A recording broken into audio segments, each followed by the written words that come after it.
Kahit 3 lang ang Duterte na pasok sa Magic 12 base sa partial unofficial results, giniit ni Vice President Sara Duterte na magtatrabaho sila para mapalakas ang kanila naman ding pagiging oposisyon. May mensahe naman si Pangulong Bongbong Marcos sa mga bagong halal na senador. Narito ang report ni Mean Los Baños. Sa 11 kandidato sa pagkasenador na inendorso ni Pangulong Bongbong Marcos sa ilalim ng Alyansa para sa Bagong Pilipinas, 6 ang pumasok sa Magic 12 ng partial and unofficial results. Yan sina Erwin Tulfo, Tito Soto, Ping Lacson, Pia Cayetano at Lito Lapid. Gayon din si Camille Villar na inendorso rin ni Vice President Sara Duterte.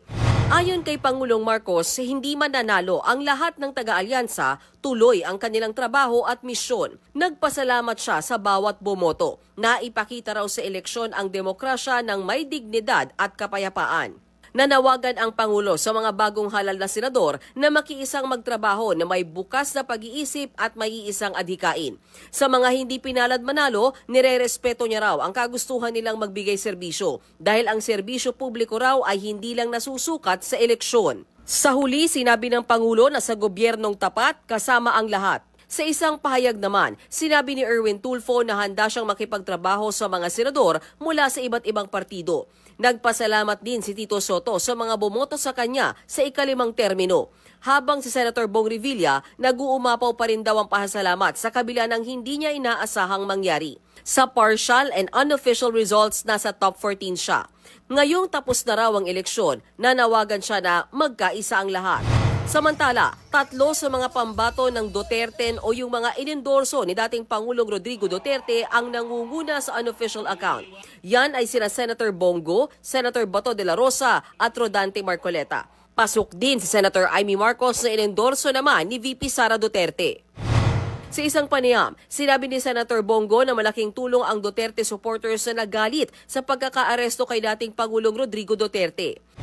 Malaking bagay rin po yun, no? Nung may sympathy votes naman talagang galit yung tao. Malaking tulong yung nangyari, no? Sa amin, sa team, siyempre, pero malaking kawalan rin po yung kanyang physical presence sa mga rallies.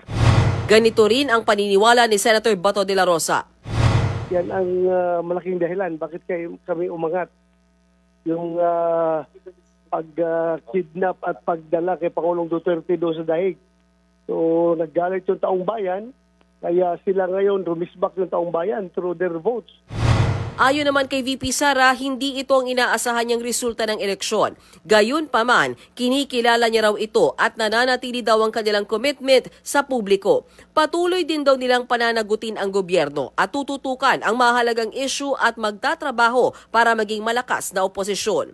Nagbabalita mula sa Frontline, Mean Los Baños, News 5.